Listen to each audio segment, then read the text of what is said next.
Oh my god, the Suicide Squad was so shocking, especially in the final act of this movie. There are so many things to discuss, so let's do it right now.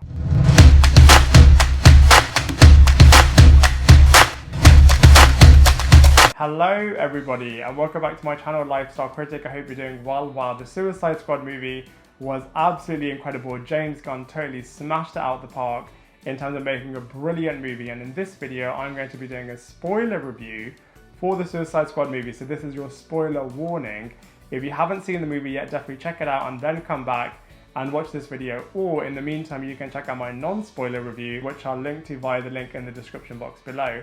Or if you don't mind things being spoiled, then definitely stick around, as we're going to be talking about all the major events that were happening in the Suicide Squad. By the way, firstly, I just wanted to say the clue is definitely in the title, as there are so many deaths in this movie, you can't really get attached to any of the characters, as they are most likely going to be killed off, which I thought was absolutely shocking. I mean, even in the opening sequence of this movie, they were killing off the Javelin character, Boomerang, and Weasel as well. I think looking at the trailer, you thought that these three characters are going to be a bit more prevalent, but it's just absolutely crazy that they were killing them off. I think it's hilarious that the Weasel character survived, so we're definitely going to be seeing him again. But also Rick Flag, I thought he was such a fun character. I feel like Joel Kinnaman did such a brilliant job, especially compared to how he was in the first movie. Definitely made him so much more fun and a great leader figure in this movie, and then he got killed off so crazily by the Peacemaker character in the final act of this movie. I thought that was really shocking, and I am a little bit gutted, as I thought Rick Flag was such a great character, but it also showed what a douchebag the Peacemaker character is, which just makes it really exciting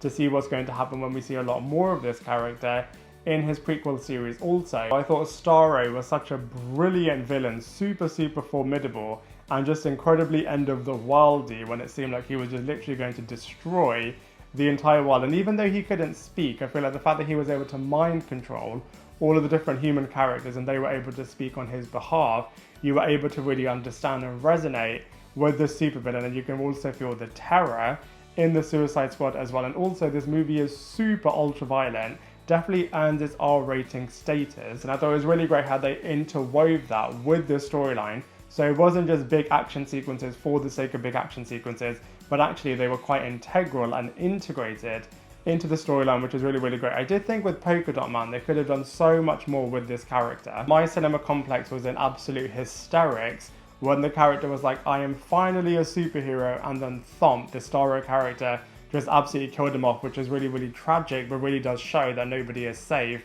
in this movie. I absolutely loved how the unassuming Ratcatcher 2 character was the one that was actually saving the entire world and saving the day by sending all of the rats to kill the Starro character, and the Starro character doesn't even know how to react to all of these rats just suddenly all over him, which I thought was a very hilarious way to kill off this massive alien villain.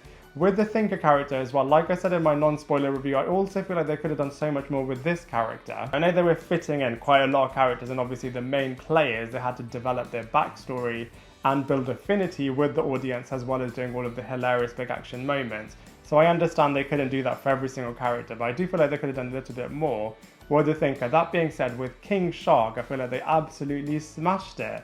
This character was super formidable as being a member of the Suicide Squad, but was also absolutely hilarious in all of his scenes. I felt like Sylvester Stallone did such a good voice acting job for this character. Now with Peacemaker, I thought it was super unexpected, shocking, and unbelievable when he was totally turning on all of his team members, and you never would have thought that this character is actually on the same page as Amanda Waller and is a little bit of her second in command, which is what Rick Flag was in the first movie. So I think it's interesting how both of them have kind of switched places, and this time Peacemaker is killing the character of Rick Flag, which does make it tragically ironic what was happening with these two characters. But like I mentioned before, it does mean that the Peacemaker Origins series is now going to be really exciting to see. Here are my predictions now of what I think is going to happen in the sequel. So because of the fact that Amanda Waller's team all turned on her, I wonder if the next time that we see the Suicide Squad in the inevitable Suicide Squad sequel, maybe this time they won't have a chip in their neck, and actually there will be a lot more trust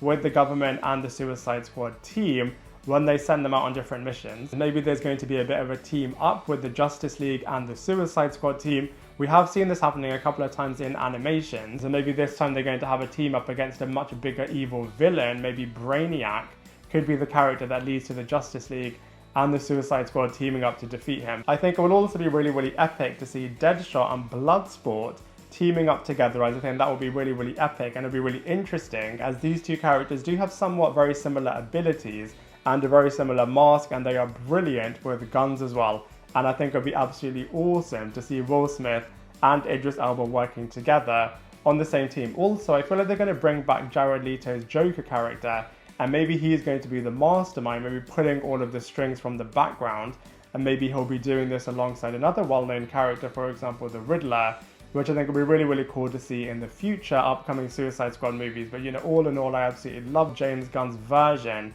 of the Suicide Squad, very much bigger than life, and I thought it was absolutely shocking and brilliant and really, really cool, and I thought it was absolutely wicked. And if you want to check out my non-spoiler review to see how I critiqued all of the different aspects of the movie. But you know, I'd love to hear from you. What did you think of the Suicide Squad movie? What do you think could happen in the future? Please let me know in the comment section below.